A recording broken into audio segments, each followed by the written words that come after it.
Good morning, everyone, and welcome to our webinar today. We're excited to have one of our customer engagement specialists with us, Deb Adler, and she's going to be presenting on online shopping tips to avoid cyber criminals. And as a reminder, we are recording this webinar, and we will post it to our on-demand webinar library for you to review again or share with anyone. And we encourage you to ask questions along the way, so please feel free to type them into the questions box on the webinar control panel, and we will get them answered during our Q&A time at the end of our session. So now I'm going to turn it over to Deb to kick off our presentation. Awesome. Thanks, Angie, and welcome everyone. Deb Adler, as Angie mentioned, today we're going to talk about ways that you can protect yourself when you're shopping online.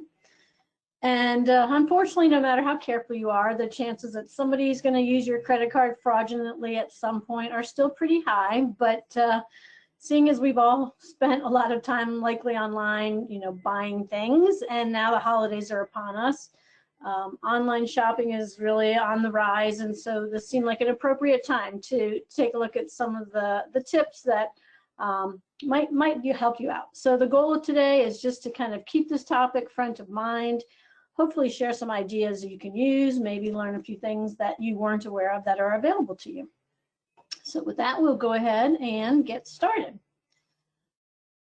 We've all seen the headlines about retailers getting hacked or our personal information ending up in the wrong hands. So during today's presentation, I'm going to focus on what we can do as consumers to protect ourselves and our credit and our money as much as possible when we're shopping online. And really this can apply to when you're in a store as well, but we're going to focus on the online presence.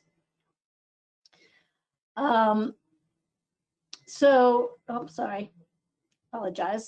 So for over a decade, and I've been in the credit card industry, and I've mostly focused on working with retailers, advising businesses ways to keep their customers' information safe. And so there's a saying that it's not if you're going to experience credit card fraud, but kind of more like when. So it's important for all of us, as online shoppers, to understand what we can do to keep our details safe. And we're going to talk about some different secure payment options, some things that you can do. You don't have to be a big techie. And some red flags you can watch out for, and just some ways that you can be prepared. So we're going to start with, this is sort of my favorite one because I've had many a debate over the years with friends and family for, which should you use, credit cards or debit cards? And a lot of people feel that using a debit card, you're sort of safer. It's not your credit card, that can't get out on the internet, but keep in mind that your debit card is directly linked to either your checking account or your savings account. So when you're using your debit card online, if somebody gets that number, they don't necessarily have to have your PIN to access your money. So for example, when you buy online, when you're in a store and they say credit or debit and you say credit, as long as it has a Visa or MasterCard insignia on there, you can just use it like a credit card. You don't need a PIN number. People unfortunately do make credit cards to copy yours, so that can be problematic. Additionally, a debit card doesn't usually have the same protections as $0 liability. So, we've all gotten those calls from, or hopefully not, maybe some of us have gotten those calls from your credit card company questioning a charge, and when it's determined that it wasn't yours, they immediately take it off your card. The problem with your debit card is that your cash has already been pulled out of your account. And so while you will likely get it back, assuming it was fraudulent, you're not going to get it back immediately. So that's something to keep in mind. Also, when there is a fraudulent transaction, your account usually gets shut down and they mail you out a new card. Well, if it's your ATM or debit card, that means you're going to lose access to your 24/7 access to your funds until your new card arrives without going into the bank. So credit cards I believe all of them, I would confirm if you're not sure about yours, come with a $0 liability. So if there is a fraudulent charge, it's immediately pulled off, and your credit card company will work with the merchant to figure it out. If the merchant challenges it, they might come back to you, ask some questions. You might have to fill out a form, but they're going to shut down your account, send you a new card, and there's no direct loss to you.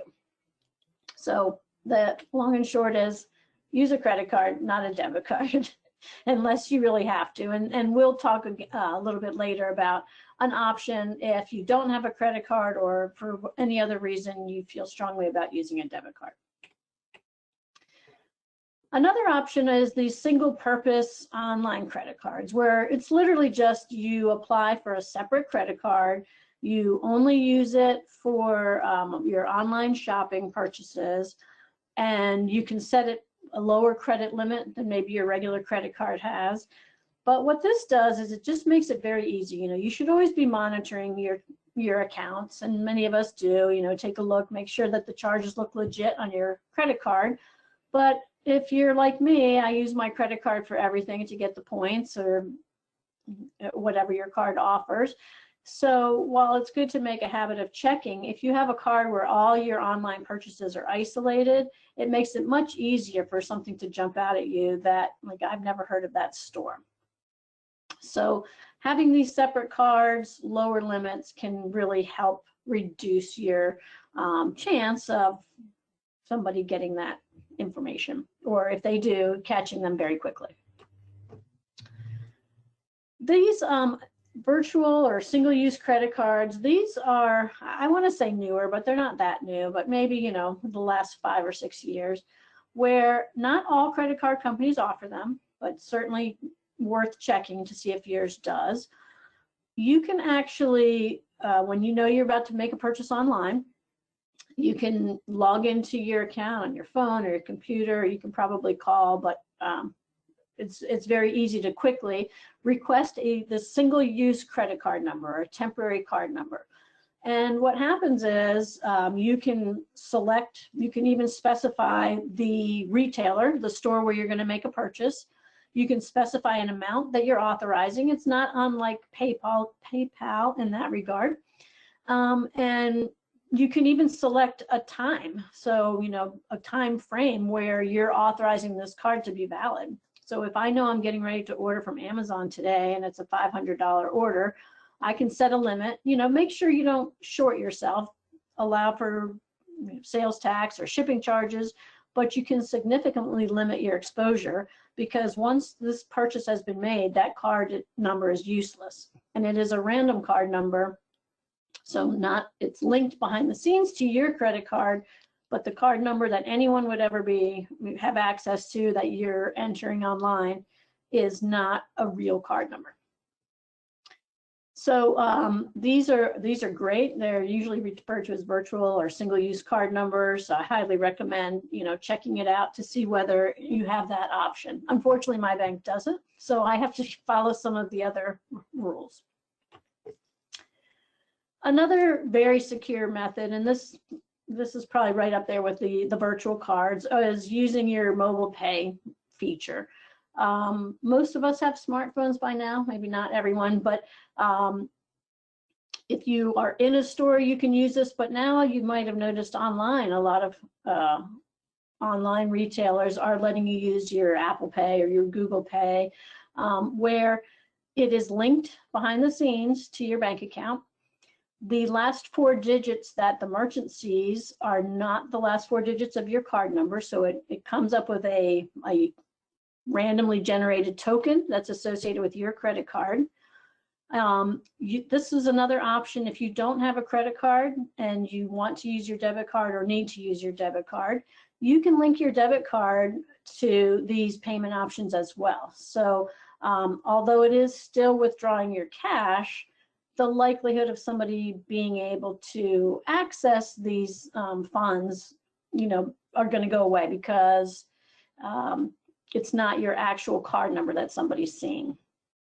Unless they hack into your bank in the back end, this is quite a secure method. And it's similar to the way the chip cards work now.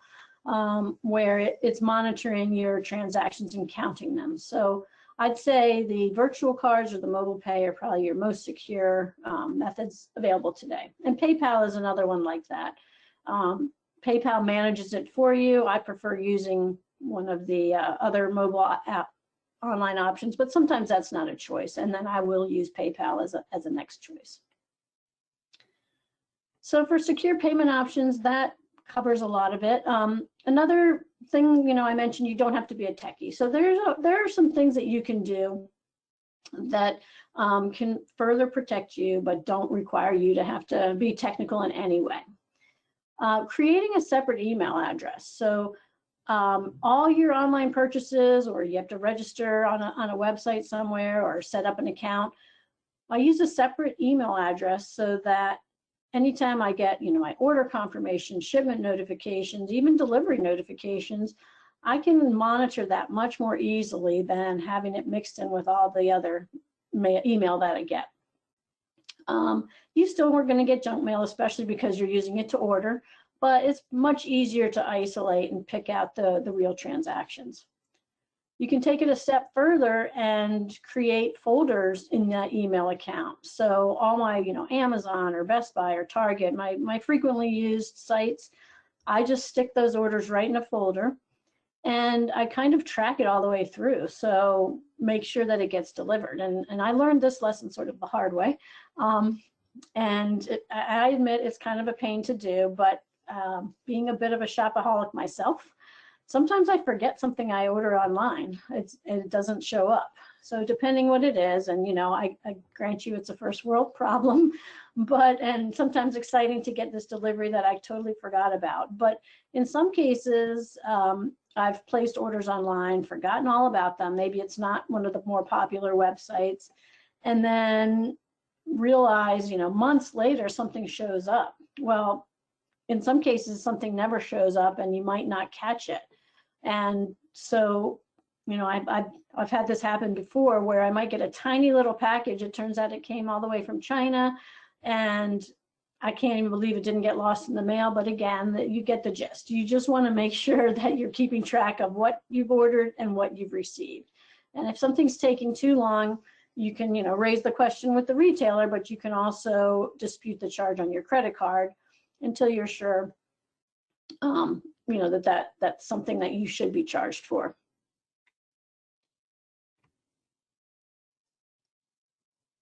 Many of you likely already know this information, but you can also leverage fraud protection options that come with most credit cards. You can, again, log in online to set them up. You can call the number on the back of your card to get assistance to set those up. But you can choose from a wide variety. I've listed some of the more popular ones here, but you can set a ceiling, if it's a transaction over a certain amount, to get notified. I have mine set up for text messages. You can get emails and possibly even get phone calls sometimes. I have an alert for any ATM withdrawals over a certain amount. I usually give myself my allowance, and if there's an ATM withdrawal over that, then at least it pings me, and then I'll know right away if I need to address something. Travel notifications, I do forget to do these myself sometimes, but they are helpful. They will track your shopping and to see whether they think something might be fraud. So if all of a sudden I'm starting to get, gas and a 7-Eleven and a bunch of things from a different state than I live in, that can raise a red flag. And if it's legit and I am traveling, I don't want them to decline my transactions. But if I'm not traveling, I do want somebody to notice. So that's a really important one. Another one that I actually just recently learned about, although I'm sure it's been available for a while, is these temporary locks on your credit cards. So on my ATM card, there's very easily on my phone, I can log in. There's just a little checkbox. I can lock my card. So and I do this on my debit card, and probably because I use my credit card too often, I don't do it on that. But every time I take cash out, I'll just go and unlock it, get my cash out, and relock it. Because as you might have heard, sometimes people will put what they call skimmers in your ATM machines, where you put your card in and there's a piece of equipment in there that can actually grab that card number. And so as soon as I lock it when I'm done, it won't do anybody any good. So that's a very handy feature, and I would recommend checking with your credit card company to see what other options might be available to you. All of these things, you know, they feel like a little bit of a pain, but they're really worth it in the end if you don't have to, you know, get a new account, or worse, you know, have to fight to get some charge taken off your bill. I think we've probably all heard about this. It's been in the news, you know, plenty of times, but we'll talk about a couple of things for you to keep an eye out for that might be helpful. So, you know, I don't think there's anyone that hasn't experienced getting these emailed offers, and there's some things to pay attention to see whether they might be fraud. So for one, starting is the from email address. If it comes from a Gmail, or what they call public email domain, Gmail, Yahoo, one of those public email domains, that's probably a red flag. Most legit companies have purchased a domain that's, you know, bestbuy.com or target.com, and even small companies. It's very easy to purchase a domain. You can get one with your own name in it. So you want to keep an eye and see if that sounds legit. Sometimes you'll see an intentionally misspelled domain name. So I'm picking on Best Buy. I must want to buy something there, but like maybe it'll say Best BYE or BY, or just BU and not the end. You know, our brain is programmed to read something that we know what it should say, so we think it does. So just taking that extra second to double check. If the email's poorly written that you get, or you know the grammar is off, it doesn't mean it's definitely illegitimate, but it is a red flag, so you should take a little closer look. And we all know you don't want to click on links or attachments in an email.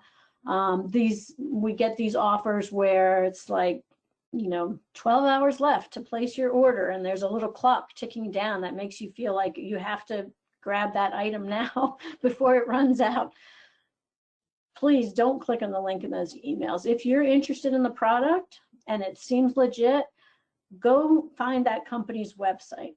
Don't click the link in the email that takes you to the website. You can hover over it and see whether it's legit going to the right domain, but I always recommend, it just takes a second, go ahead and log into that website. If there's a legitimate offer out there, that's some great deal you can't pass up, no matter how special they say that we are in those emails, they're offering it to everyone. So go on their website, try to find it. If you really don't see it on the website, reach out to the company. You know, do an online chat, call the company.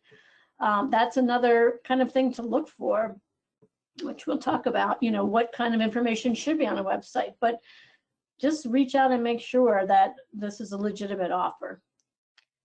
And the other thing is, what I do is I bookmark my favorite sites. So, you know, certainly the Amazons and those things are easily bookmarked, but if I go to a site that maybe I don't shop from all the time, or maybe I've seen something I'm interested in, but I've looked at everything, it looks pretty legit, I'm gonna place an order, I will bookmark it, because if I have to type that in again in the future, I could mistype it, and that's what the fraudsters are hoping for, that we type something in, we miss a letter, we misspell something. They buy those domains, and they'll create a web page that looks just like the legitimate one, or close enough to it that you don't notice without looking for some of these details. And the next thing you know, you're entering your credit card number into a fake site. So bookmarking those is a great way to just make sure that, you know, if as long as you know you had a good experience with that site and you want to shop there again. If you have a problem with that site, obviously delete the bookmark. On your mobile phone, you can, you know, mark it as a favorite, so it just pops up. It just one less thing to worry about typing in the wrong URL.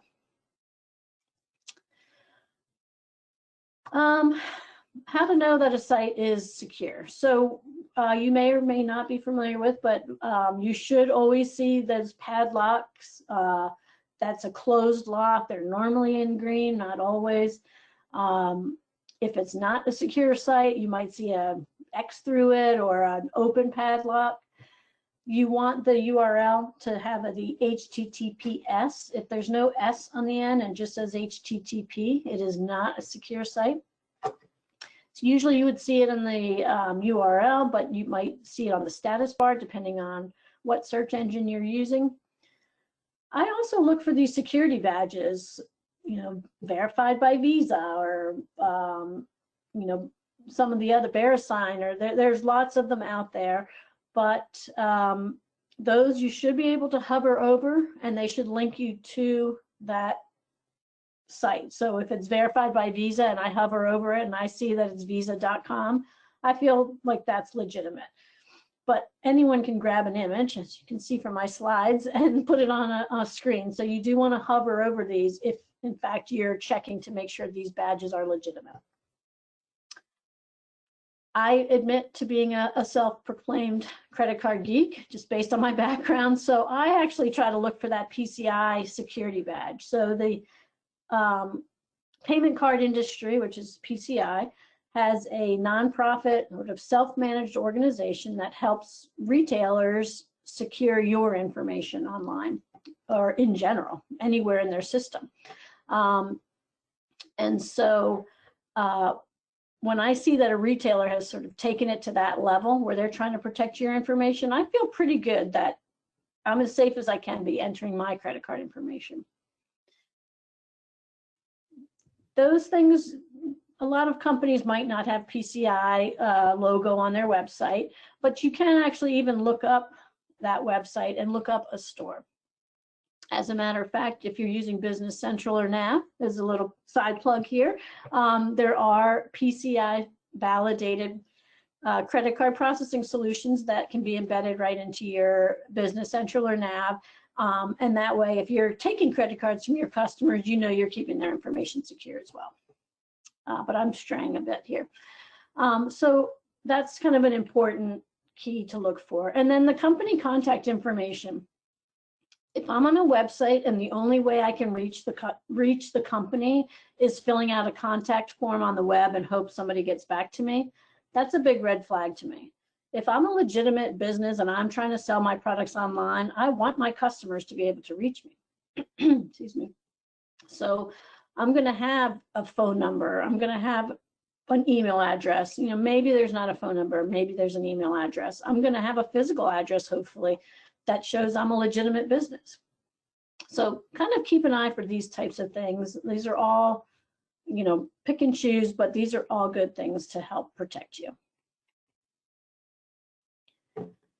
I already talked about this in the email a little bit. If it, something seems to be good to be true, we all know that. I'm sure if any of you are on social media, you've experienced where I might be looking on something online, and the minute I open my Instagram account, boom, there's an ad for that thing. Free, buy one, get one, these great deals, seemingly too good to be true prices. According to there's a well-known internet security firm called Norton, and they have posted a statistic that if you see a discount over 55%, it's very likely a scam. And what I do when I see something like that, there are good deals out there. Sometimes people are just trying to get their inventory off the shelf.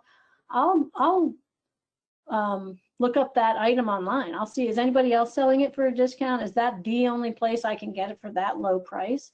Maybe it is a manufacturing discontinued item and everybody's trying to get rid of it because the new ones are coming in.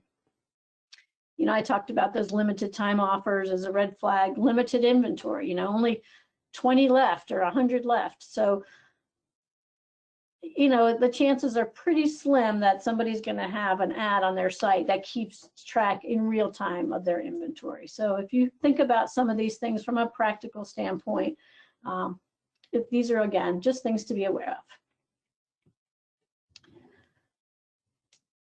So all this information, it's definitely not meant to scare you off from ordering online. I'm definitely the last person that would ever suggest that. But being aware of things that you can do to kind of be as safe as possible.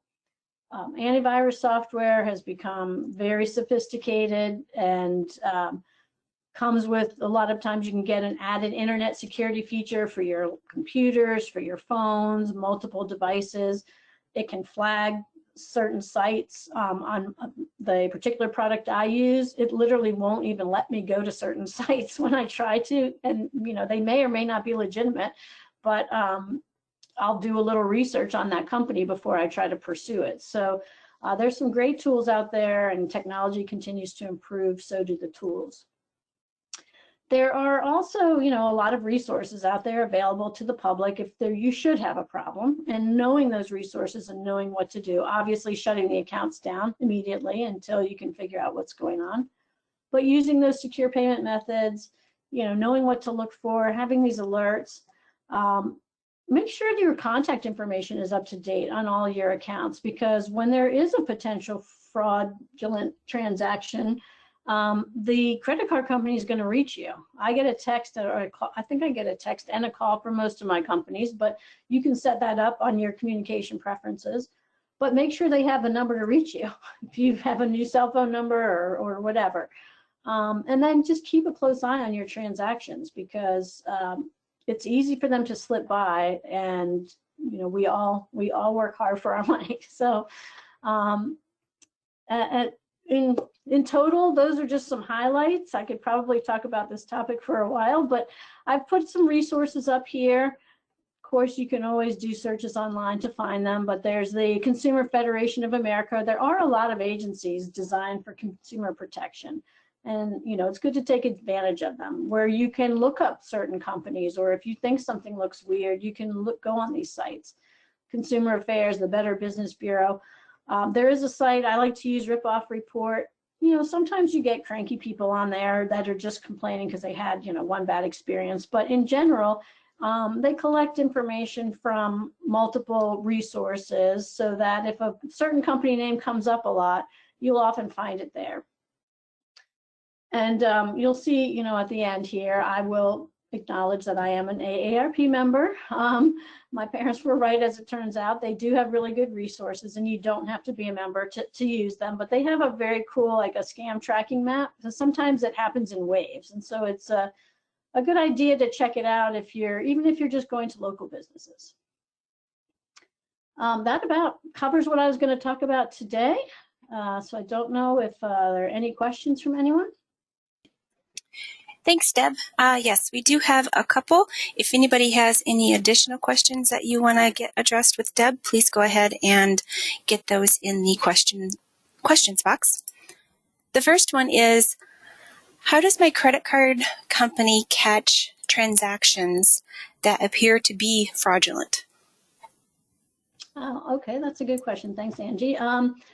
So crazy that, and it's getting more and more sophisticated, but using AI or artificial intelligence or machine learning, the algorithms have gotten so sophisticated that the longer you've had a credit card account, the more information they have on you, that they can really see your shopping trends, and they probably know you as well or better than you know yourself. So they can catch these things that just seem out of character for you.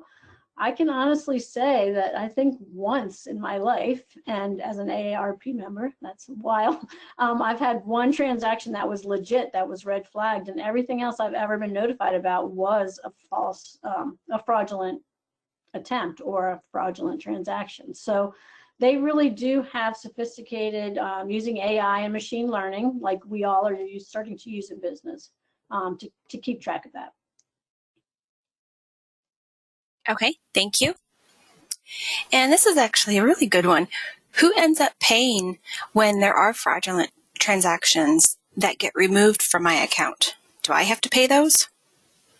That's a good question, and not directly. The nice thing about those $0 liability credit cards is that they'll take those charges off your card, and the credit card company works it out with the merchant. So in most cases, unfortunately, the merchant or the store, the retailer, is the one who ends up eating those charges, and they probably keep an allowance knowing that they're going to. In some cases where the merchant might fight back, the credit card company might eat it. But in the long run, we are actually the ones who pay for it, either higher prices at a store. Certainly some stores that have a higher amount of fraud, they're going to get some of that back through their pricing, higher credit card fees, or interest rates. So in the long run, we all pay for it, but it doesn't feel like it. It feels like they take those charges off our cards and we don't have to worry about it. All right, sounds good. Thank you very much. I believe those are all the questions that we have for you today, Deb. If anybody has any additional questions, please feel free to contact your account manager here at Inovia Consulting, or you're welcome to contact Deb as well.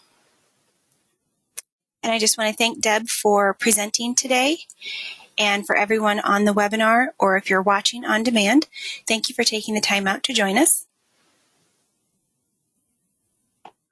Thanks very much, Angie. It's been great today. And I also want to let you know that we do have more webinars coming up. This afternoon, we have one of our partners, Peter Wolf from Azamba. He's going to be presenting on top 5 ways to improve customer retention and drive sales with CRM. And you can check out our Inovia website for more events, and that's inovia.com/events. And we do have more training workshops for you and your team members to attend.